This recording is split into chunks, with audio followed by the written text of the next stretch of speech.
What's going on here in my kitchen? And I decided to do this short video about what do I actually eat on this ketogenic diet. Most people think that it's very difficult to stay keto because there is a lot of restrictions on the diet, but in my opinion that positive restriction actually gives you a lot of more freedom. You don't have to think about so many of the variety of things you could potentially consume because the choice is quite limited, and you can gain all of the essential nutrients and vitamins and minerals. First off, let's start off with probably the most important macronutrient for the ketogenic diet, which are carbohydrates. Okay, you know you have to keep your carbs low for your body to enter ketosis. Some people need less, some people more, but in general, the lower your carbohydrate intake, the faster you'll get into ketosis. And of course, you can't do it by eating some potatoes, rice, candies,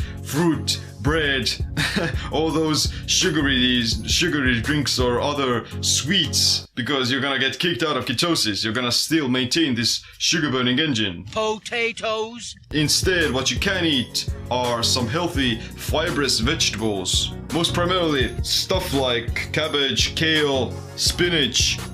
My favorite one is actually this regular green cabbage, because it's very nutrient dense in terms of the fiber. It has a lot of vitamins, and it's also a rich source of potassium.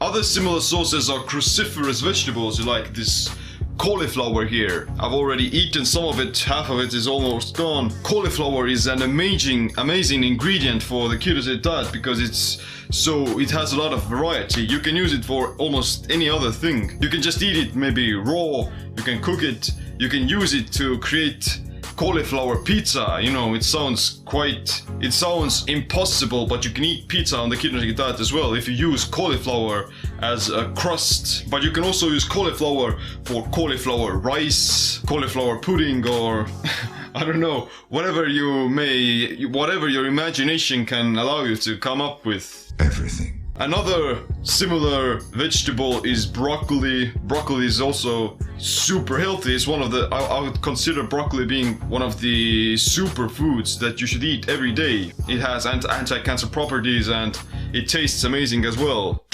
That's broccoli. And you can see someone has been eating it as well.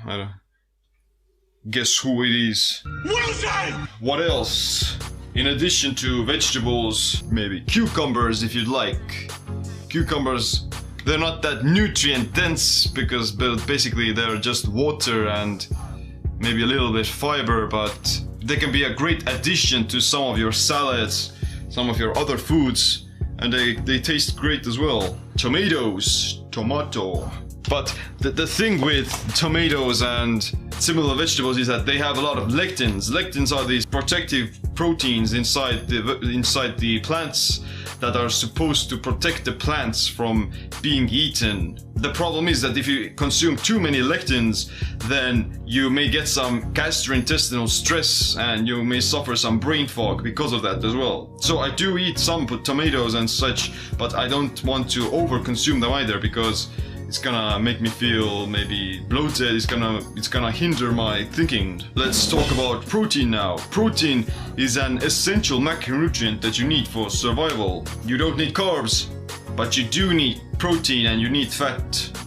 And my main source of protein on the ketogenic diet are eggs. There are some eggs in this box full of essential amino acids rich in choline, omega-3s, DHA, EPA, which are all very good for your brain, for your cellular metabolism, for maintaining healthy cholesterol levels and all that good stuff. And they also taste amazing. I love eggs. But probably the second best source of protein after eggs is wild-caught oily fish like salmon, mackerel, sardines. They're also rich in omega-3s, DHA and EPA. I didn't want salmon! I said it 4 times! One pro tip that I'm going to share with you today is to cook some fish broth. You might have heard about the bone broth where you cook up all the joints and ligaments of animal bones, but fish broth is next level because you can get all the electrolytes, you can get some sodium in it, but you also get all the omega-3s, which is gonna be very good for your brain.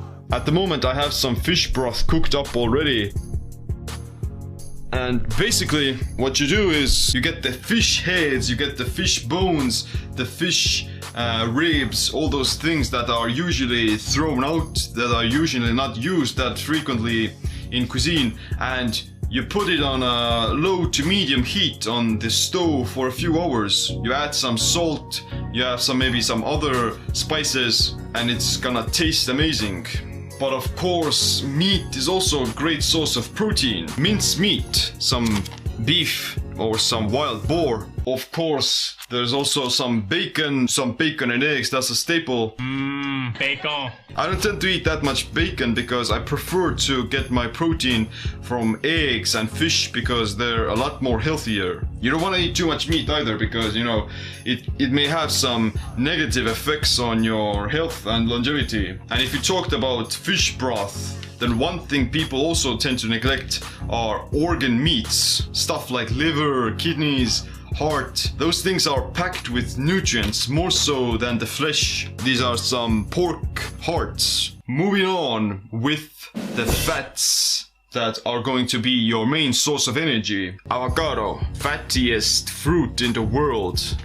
Pumpkin seeds, great for magnesium.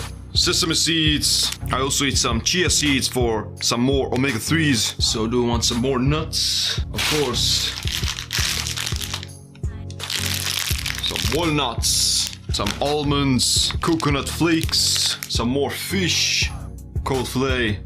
Delicious. You can do eat some cheese when you're on keto, but I don't want to overdo it either, like with the lectins, because cheese may promote the production of IGF-1, which is like this huge anabolic hormone that's, you know, needed for muscle building and needed for growth.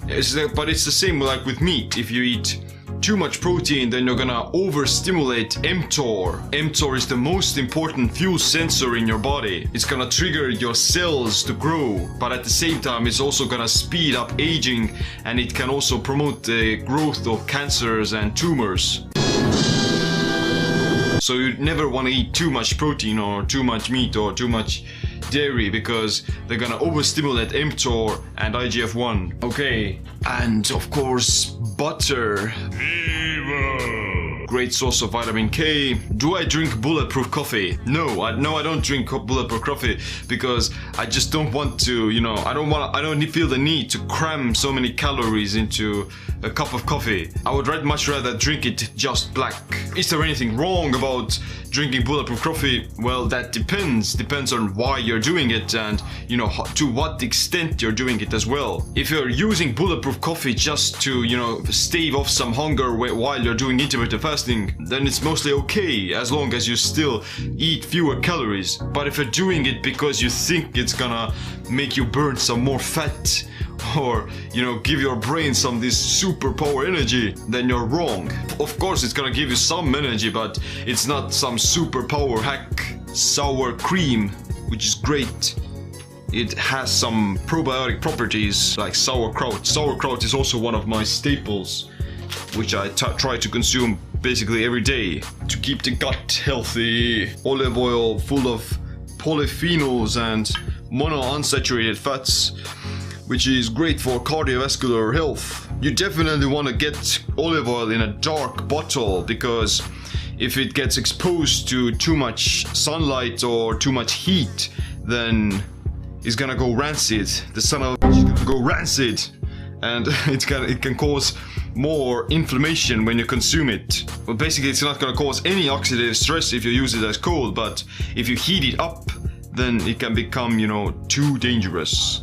So be very wise with how you heat and how you use different fat sources. Called bacon. Even though you can't be consuming a lot of fruit on keto, some fruit is okay in the form of maybe lemons and berries. Lemons are great. What I usually do is have some apple cider vinegar and some lemon juice mixed together in hot water before I eat anything. It's gonna get the bowels moving and it's gonna prepare me for digesting food. And it's going to help me to absorb the micronutrients and the macronutrients that I'm going to be getting from food. One key ingredient that I think you should definitely add to your ketogenic diet is pink Himalayan sea salt. It's great for balancing your electrolytes, getting some more magnesium and other micronutrients. Sometimes I also use some coconut oil, but at the moment I'm running low. And consuming some berries is amazing for getting some more micronutrients. You can see I have frozen all kinds of berries: raspberries, blueberries, cherries, strawberries, blackberries, whatever. But it's very simple on the ketogenic diet. You don't have to think about a lot of things, you know, what could I potentially eat? And you can get all your essential nutrients from these foods. Like this cabbage here. Wilson! Thanks for watching this video. Make sure you click the like, subscribe for more similar videos. Thanks for watching. My name is Seem. Where are you? Stay ketogenic, stay empowered.